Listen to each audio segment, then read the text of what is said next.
नमस्कार दोस्तों, के एग्ज़ाम फाइट में आपका स्वागत है। कैसे हैं आप सभी? उम्मीद है आप सभी सही होंगे और आपकी यूपीपीसीएल टीजी2 की परीक्षा की तैयारी अच्छी चल रही होगी।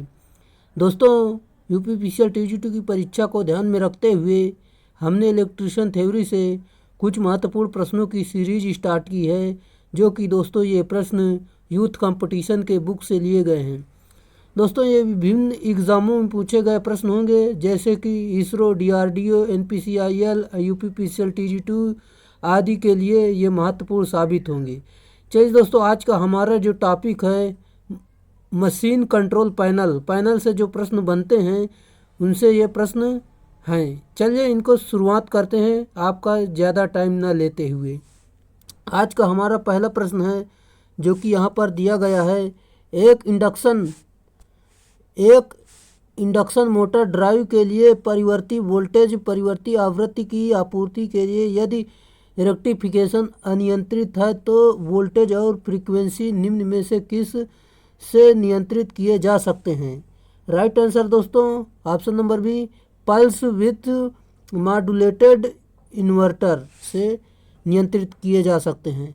अगले प्रश्न पर चलते हैं। दोस्तों, यहाँ पर यही जानकारी लिखी गई है, आप देख सकते हैं। आपका अगला प्रश्न है, ट्रैक्शन प्रणाली में निम्नलिखित में से कौन सी स्टार्टिंग विधि को वरीयता दी जाती है? Right answer option number B, variable speed drive की इसकी वरीयता दी जाती है। दोस्तों, वेरिएबल स्पीड ड्राइव के लिए डीसी मशीन अति उत्तम मानी जाती है। ये इसका सही उत्तर होगा दोस्तों, ऑप्शन नंबर बी। अगले प्रश्न पर चलते हैं, जो कि हमारा अगला प्रश्न है, वेरिएबल फ्रीक्वेंसी ड्राइव का उपयोग करने से उपकरण को निम्नलिखित में से कौन सा लाभ होगा? दोस्तों, इसके जो उत्तर हो जाएगा आप यहाँ पर देख सकते हैं, ऑप्शन नंबर डी, रख रखाव की लागत में कमी। चलिए अब अगले पर चलते हैं। दोस्तों, यहाँ पर फार्मूला दिया हुआ है, जो कि आप कई बार पढ़ चुके हैं, ये आपको आता ही होगा, आप देख सकते हैं। अगला प्रश्न है, विद्युत ड्राइव के 4 क्वाड्रेंट ऑपरेशन में निम्न में से किस क्वाड्रेंट में रिवर्स मोटरिंग ऑपरेशन होता है? Right answer option number B, तीसरा क्वाड्रेंट। अगला प्रश्न दोस्तों, यहाँ पर अधिक जानकारी देख सकते हैं खुद से। आपका अगला प्रश्न है, वेरिएबल फ्रीक्वेंसी ड्राइव में प्रयुक्त मुख्य घटक निम्नलिखित में से कौन सा है? राइट आंसर दोस्तों option number B, input converter यानी डायोड ब्रिज, ये इसका सही उत्तर है। अगले प्रश्न पर चलते हैं। दोस्तों, यहाँ पर जानकारी दी गई है, आप इसे पढ़ सकते हैं और देख सकते हैं। जैसे कि थोड़ा मैं बता दूं, आवृत्ति मोटर की गति आरपीएम से सीधे संबंधित होती है, अर्थात फ्रीक्वेंसी अधिक होने पर गति अधिक होती है। अगला प्रश्न है, आपका अगला प्रश्न यहाँ पर दिया गया है,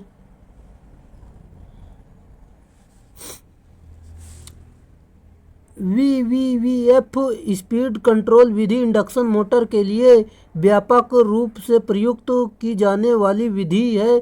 वीवीवीएफ कंट्रोल का पूरा रूप यानी इसका फुल फॉर्म आपको बताना, reactive power volt ampere reacting इकाई में मापा जाता है, जिसे VAR लिखा जाता है। दोस्तों, इसे बताना है कि इसका सही उत्तर क्या है। राइट आंसर दोस्तों आपका हो जाएगा, जो कि option number C, variable voltage variable frequency, जो कि देख सकते हैं VVF का ये फुल फॉर्म है।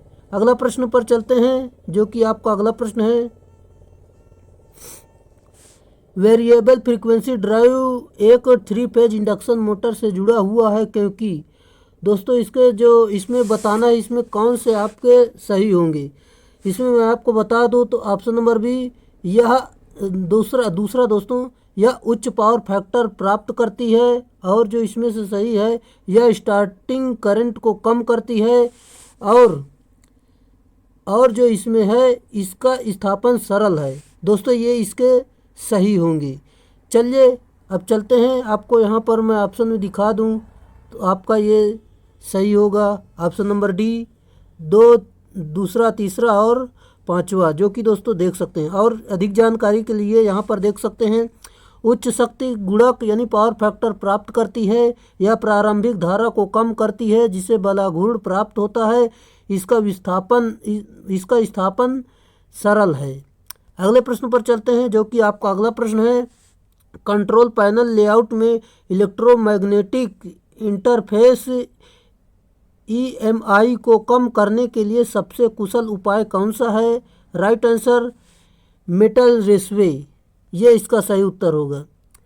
आपका EMI का दोस्तों जो फुल फॉर्म है इलेक्ट्रोमैग्नेटिक इंटरफेस होता है, यहाँ पर आप चेक कर सकते हैं। आपका अगला प्रश्न है, चलता हुआ मोटर के घूर्णन दिशा को विपरीत करने के प्रयास को निम्नलिखित में से क्या कहा जाता है? राइट आंसर प्लगिंग कहते हैं। चलिए दोस्तों, यह जानकारी दी गई है, आप यहाँ से देख सकते हैं। आपका अगला प्रश्न है, विभिन्न प्रकार के प्रक्रिया नियंत्रण के लिए अलग अलग मशीनों और यंत्र रचनाओं का मोशन फीड करने हेतु विद्युत ऊर्जा को यांत्रिक ऊर्जा में परिवर्तित करने वाली इलेक्ट्रोमैकेनिकल डिवाइस को क्या कहा जाता है? राइट आंसर इलेक्ट्रिक ड्राइव कहते हैं। दोस्तों, इलेक्ट्रिक ड्राइव की जानकारी, इसकी परिभाषा आप यहाँ से देख सकते हैं। अगला प्रश्न है, दोस्तों इतना सारी जानकारी देते रहेंगे तो काफ़ी लंबा वीडियो बन जाएगा। हम सोचते हैं कि आपका पूरा चैप्टर जल्दी से समाप्त हो और आपका मॉक टेस्ट लिया जाए। चलिए, आपका अगला प्रश्न है, एसी ड्राइव को स्थिरांक वोल्टेज प्रति हर्ट्ज अनुपात के साथ वेरिएबल वोल्टेज के वेरिएबल आवृत्ति बिजली की आपूर्ति की आवश्यकता होती है, जिससे राइट आंसर दोस्तों मोटर में मौजूदा फ्लक्स को स्थिर रखा जा सके, ये इसका सही उत्तर होगा। दोस्तों, यहाँ पर फार्मूला आप देख सकते हैं खुद से। चलिए अगले प्रश्न पर चलते हैं हम। आपका अगला प्रश्न है, विद्युत ड्राइव के मूल तत्व कौन से हैं? राइट आंसर दोस्तों आपका जो सही उत्तर हो जाएगा ऑप्शन नंबर सी, जो कि इलेक्ट्रिक मोटर और कंट्रोल सिस्टम, इसका सही उत्तर है। अब मोटर का आकार, लागत और गतिशील अभिलक्षण को ध्यान में दिया जाता है। जैसे विद्युत चालन का नियंत्रण सरल होना चाहिए, जिससे सूक्ष्मता पूर्वक नियंत्रण किया जा सके। चलिए, आपका अगला प्रश्न है, क्रेन्स में किस प्रकार की विद्युत ड्राइव प्रयुक्त की जाती है? Right answer multi motor. अगले प्रश्न पर चलते हैं, जो कि आपका अगला प्रश्न है। दोस्तों, ये काफ़ी अच्छी जानकारी, यहाँ पर आप खुद से पढ़ सकते हैं और अधिक जानकारी ले सकते हैं, क्योंकि दोस्तों अपने पास इतना टाइम नहीं है, परीक्षाएं काफ़ी नज़दीक हैं, इसीलिए हम एक बार पूरा सिलेबस आपको कंप्लीट कराना चाहते हैं। अगला प्रश्न है, जब एक ACVVF ड्राइव को ACVVF ड्राइव में बदली जाती है तो बिजली खपत की न्यूनतम प्रतिशत बचत में लगभग कितने की अपेक्षा की जाती है? राइट आंसर दोस्तों ऑप्शन नंबर बी 30% की। चलिए अगले प्रश्न पर चलते हैं। दोस्तों, अभी मैंने आपको इसका फुल फॉर्म बताया, आप देख सकते हैं। चलिए, आपका अगला प्रश्न है, DC मोटर ड्राइव ज़्यादातर कितने कंड्यूट में संचालित कर सकते हैं? DC मोटर ड्राइव ज़्यादातर कितने कंड्यूट में संचालित कर सकते हैं? राइट आंसर दोस्तों ऑप्शन नंबर सी 4 क्वाड्रेंट में, ये इसका सही उत्तर है। दोस्तों यहाँ क्वाड्रेंट है, आप देख सकते हैं। अगला प्रश्न जाने से पहले दोस्तों, ये हमारा टेलीग्राम चैनल है, आप इसे ज्वाइन कर सकते हैं। यहाँ पर इसकी PDF दे दी जाएगी 2-3 दिन में। और दोस्तों, ऑलरेडी हमने बहुत सारी PDF अपलोड कर दी है, जो कि दोस्तों बहुत लोग उसमें से डाउनलोड कर देख रहे हैं, उनके लिए काफ़ी ये हेल्पफुल साबित होगा। चलिए, आपका अगला प्रश्न है। दोस्तों, यहाँ पर कुछ मैं आपको जानकारी देना चाहूँ, जो कि प्रथम में होता है फॉरवर्ड मोटरिंग और द्वितीय में होता है फॉरवर्ड ब्रेकिंग, तृतीय चतुर्थांश में रिवर्स मोटरिंग और चतुर्थ चतुर्थांश में रिवर्स ब्रेकिंग होता है। चलिए अगले प्रश्न पर चलते हैं। UPS प्रणाली में आपात उपयोगी बैटरियां डैश होती हैं। Right answer option number B nickel cadmium. दोस्तों, यह एक द्वितीयक होता है। निकिल कैडमियम सेल क्षारीय सेल होता है। इसकी संरचना एडिशन सेल के समान होती है। अंतर सिर्फ इतना होता है कि इसमें निगेटिव प्लेट के रूप में कैडमियम धातु का प्रयोग किया जाता है और दोस्तों पॉजिटिव प्लेट निकिल आलेपित स्टील की ही रहती है। अगले प्रश्न पर चलते हैं। मोटर में स्थैतिक आवृत्ति परिवर्तक स्टैटिक फ्रीक्वेंसी चेंजर का क्या कार्य है? Right answer option number C, गति विनियमन प्राप्त करने के लिए। अगला प्रश्न है परिवर्तनीय आवृत्ति ड्राइव का आउटपुट वेव फॉर्म क्या है?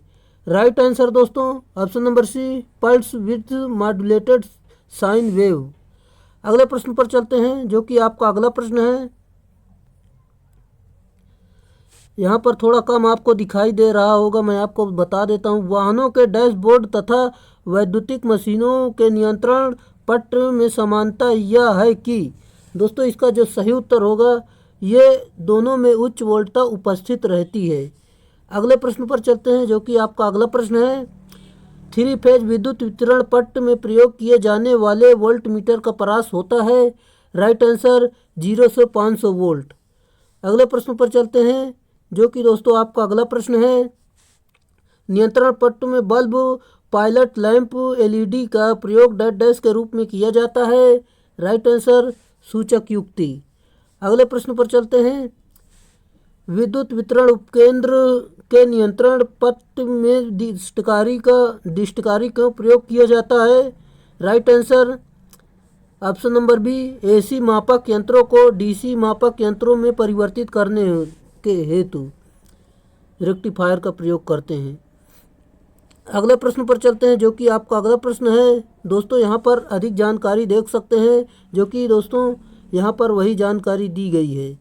अगला प्रश्न है और दोस्तों विद्युत वितरण उपकेंद्र में नियंत्रक पट में डिस्टकारी बैटरी आवेशन रिले प्रचालन तथा एलईडी हेतु प्रयोग किया जाता है। इसको आपका अगला प्रश्न है। किसी नियंत्रण पट में अतिभार ओवरलोड स्थिति में विद्युत आपूर्ति को बंद शट डाउन करने हेतु कौन सी युक्ति प्रयोग की जाती है? दोस्तों इसका सही उत्तर हो जाएगा option number B, tripping relay. अगले प्रश्न पर चलते हैं। एमजी सेट के नियंत्रण पट में स्वचालित स्टार डेल्टा स्टार्टर का प्रयोग किया गया है। इसमें कंट्रैक्टर्स के लिए अतिरिक्त कौन सी अन्य युक्ति अति आवश्यक होती है? Right answer timer. अगले प्रश्न पर चलते हैं। दोस्तों यहाँ पर काफ़ी अच्छी जानकारी है, आप पढ़ सकते हैं। आपका अगला प्रश्न है। 12 वोल्ट डीसी प्रचालित रिले नियंत्रक पट्टों में प्रयोग की जाती है। नियंत्रक पट्ट में इनके प्रचालन हेतु क्या व्यवस्था की जाती है? राइट आंसर दोस्तों ये सभी अपचाई ट्रांसफार्मर, डिस्टकारी रेक्टिफायर और बैटरी ये सभी करते हैं। अगले प्रश्न पर चलते हैं। आपका अगला प्रश्न है।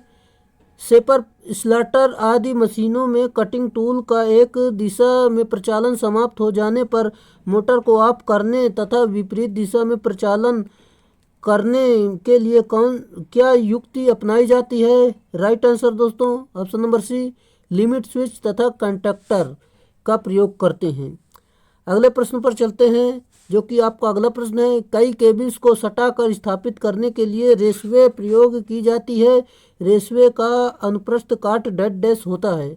राइट आंसर दोस्तों ऑप्शन नंबर डी, ये सभी होते हैं। जैसे कि वृत्ताकार भी होता है, वर्गाकार, आयताकार, ये सभी होते हैं। अगला प्रश्न है आपका। दोस्तों अभी तक आपने हमारे चैनल को सब्सक्राइब नहीं किया है तो प्लीज़ चैनल को सब्सक्राइब जरूर कर लें। सर्किट ब्रेकर आदि युक्तियों को नियंत्रण पट्ट पर स्थापित करने के लिए सुविधाजनक युक्ति है। राइट आंसर DIN रेल प्रयोग करना। अगला प्रश्न है। यदि किसी केबल के समापक सिरे टर्मिनल की मोटाई संयोजक कनेक्टर के छिद्र से अधिक है तो केबल को किस युक्ति के द्वारा संयोजक में कसना चाहिए? राइट आंसर थिम्बल का प्रयोग करके। अगले प्रश्न पर चलते हैं। दोस्तों यहाँ पर अधिक जानकारी देख सकते हैं खुद से। इसमें बताना है दोस्तों चित्र में दर्शित युक्ति चित्र में क्या बना हुआ है। राइट आंसर दोस्तों ग्रोमेट है, जो कि दोस्तों ग्रोमेट एक सुरक्षा युक्ति है जिनका प्रयोग धात्विक चादर से निर्मित उपकरण की बॉडी को नियंत्रण पट्ट आदि के छिद्रों में केबल को सुधारते समय किया जाता है। अगला प्रश्न है, स्लीव निर्माण के लिए प्रयोग किए जाने वाला पदार्थ है दोस्तों पीवीसी भी होता है, एम्पायर क्लॉथ भी होता है, नायलॉन भी होता है, ये सभी होते हैं। दोस्तों यही थे जो कि 31 प्रश्न थे जो कि हमने करा दिए। और ये मोटर मशीन कंट्रोल पैनल से अगर प्रश्न पूछे जाते हैं तो यहीं से, इसके अलावा नहीं पूछा जाएगा दोस्तों। इतने से ही प्रश्न आपके बन जाते हैं चाहे कोई भी एग्ज़ाम हो। दोस्तों आज के लिए इतना ही रहेगा। दोस्तों आपसे रिक्वेस्ट है, अगर आप चैनल पे नए हैं तो चैनल को सब्सक्राइब जरूर करें। अगर वीडियो अच्छा लग रहा हो तो वीडियो को लाइक ज़रूर कर दें और अपने दोस्तों में कम से कम 5 दोस्तों में इसे रोज़ शेयर ज़रूर किया करें ताकि हमारा परिवार जो है बढ़ सके। ये सब दोस्तों आप सभी लोगों का परिवार है, आपको बढ़ाना, आपको मतलब इसको आपको बढ़ाना आपकी जिम्मेदारी है। चलिए दोस्तों आज के लिए इतना ही, फिर मिलेंगे नेक्स्ट वीडियो में, तब तक के लिए बाय।